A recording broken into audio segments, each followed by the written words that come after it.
नमस्कार। इस वीडियो में हम नोस्टॉक एल्गे के बारे में पढ़ेंगे। सबसे पहले इसका क्लासिफिकेशन देखते हैं हम। क्लास साइनोफाइसी के अंतर्गत रखा जाता है इसको। ऑर्डर नोस्टोकेलीज, फैमिली या कुल नोस्टोकेसी। अक्रेंस यानी इसका आवास स्थान या जहाँ पर ये मिलते हैं, प्राप्ति स्थान।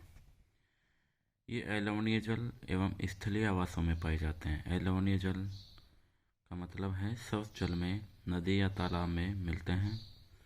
स्थलीय जातियां नम मिट्टी तथा मांस व लाइकेन आदि वनस्पति के साथ पाई जाती है। मांस यानी ब्रायोफाइट्स, लाइकेन एल्गी और फंगस के सिम्बायोटिक क्रिया द्वारा बनते हैं। नोस्टॉक की कुछ जातियां धान के खेतों में सामान्य रूप से पाई जाती है। इनमें नाइट्रोजन यौगिकीकरण द्वारा भूमि को उपजाऊ बनाने की क्षमता होती है।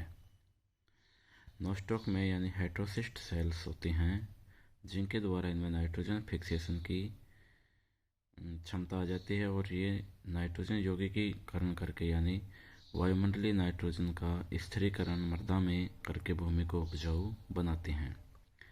संरचना या स्ट्रक्चर। नोस्टॉक की कॉलोनी एक पंक्तिक तंतुओं यानी यूनिसिरिएट फिलामेंट्स की बनी होती हैं। ये तंतु ट्राइकोम कहलाते हैं। ट्राइकोम मालाकार प्रतीत होता है, माला की जैसी संरचना होती है इनकी। प्रत्येक ट्राइकोम के चारों ओर श्लेष्मीय आवरण होता है। नोस्टॉक का लाक्षणिक गुण इनमें हेटेरोसिस्ट की उपस्थिति है। हेटेरोसिस्ट अंतर्वेशी या कभी कभी अंतस्थ स्थिति पे भी पाए जा सकते हैं। अंतर्वेशी का मतलब है कि ट्राइकोम के मध्य में कहीं पाया जाए, जबकि अंतस्थ यानी ट्राइकोम के शीर्षस्थ भाग पर पाया जाए। तो इसकी कोई भी स्थिति हो सकती है हेटेरोसिस्ट की। प्रत्येक हेटेरोसिस्ट के दोनों सिरों पर एक छिद्र होता है।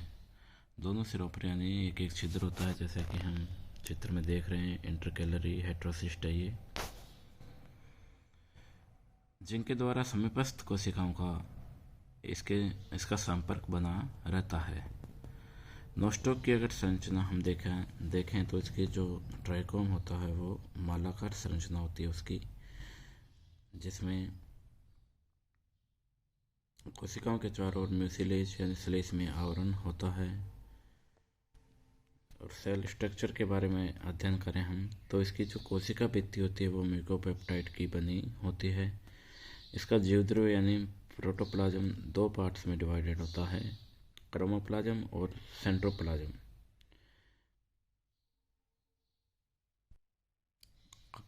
क्रोमोप्लाज्म में पिगमेंट्स होते हैं, जिसकी वजह से ये रंगीन होता है। इसके अलावा इनमें साइनोफाइसिन प्रोटीन एवं साइनोफाइसिन स्टार्च भी पाया जाता है। जबकि सेंट्रोप्लाज्म जो मध्य में पाया जाता है वो रंगहीन होता है। इसमें यूकेरियोटिक कोशिकाओं की भांति केंद्रिक यानी न्यूक्लियोलस एवं न्यूक्लियर मेम्ब्रेन या केंद्रक कला का अभाव होता है। इस प्रकार का केंद्रक आरंभिक केंद्रक कहलाता है, इंसिपिएंट न्यूक्लियस। तो ऐसी कोशिकाओं को प्रोकैरियोटिक कोशिकाओं के अंतर्गत रखा जाता है। रिप्रोडक्शंस यानी जनन। नोस्टॉक में केवल कायिक विधि यानी वेजिटेटिव मेथड द्वारा ही रिप्रोडक्शन होता है। इसमें लैंगिक जनन का या सेक्सुअल रिप्रोडक्शन का अभाव होता है। तो सबसे पहले जो मेथड है रिप्रोडक्शन के, वेजिटेटिव रिप्रोडक्शन के, उसमें बाई फ्रेगमेंटेशन या खंडन द्वारा, किसी भी यांत्रिक क्षति द्वारा अथवा शरीर क्रियात्मक कार्यों द्वारा कॉलोनी छोटे छोटे खंडों में टूट जाती है और प्रत्येक खंड नई कॉलोनी बनाने की क्षमता रखता है। सेकंड है हार्मोगोनिया के द्वारा। ट्राइकोम में कायिक कोशिकाओं के अपहासन या इनके डीजेनरेशन द्वारा हेटेरोसिस्ट के निर्माण से ट्राइकोम अनेक छोटे छोटे खंडों में टूट जाता है। ये बहुकोशिकीय खंड हार्मोगोनिया कहलाते हैं और ये नई कॉलोनी का निर्माण करते हैं। निश्चिष्ट बीजाणुओं द्वारा या बाई एक्टिनिड्स निश्चेष्ट बीजाणु क्या होते हैं? देखिए, प्रतिकूल परिस्थितियों में ट्राइकोम की कुछ कोशिकाएं भोजन एकत्रित करके बड़ी हो जाती हैं। इनकी भित्ति भी मोटी हो जाती है। ये कोशिकाएं सुप्त बीजाणु या रेस्टिंग स्पोर कहलाते हैं। इनमें कम तापमान एवं जलाभाव यानी कोल्ड एंड ड्रॉट रेजिस्टेंस सहने की क्षमता पाई जाती है। इनका प्रकीर्णन पक्षियों, जंतुओं व वायु द्वारा हो सकता है। अनुकूल परिस्थितियों में इनका जीव द्रव्य सक्रिय हो जाता है और बीजाणु भित्ति को तोड़कर ये नए तंतु बनाते हैं। निश्चेष्ट बीजाणु का निर्माण सदैव हेटेरोसिस्ट की समीपस्थ कोशिका से ही होता है। ये ध्यान रखने वाली बात है कि जो एकिनिड्स या निश्चेष्ट बीजाणु होते हैं वो हमेशा हेटेरोसिस्ट के जो पास सेल होती है उसी से ही इसका निर्माण होता है।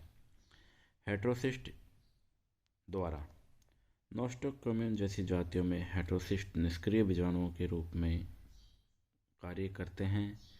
इनमें हेटेरोसिस्ट का जीव द्रव्य सक्रिय होकर नया ट्राइकोम का निर्माण कर लेते हैं।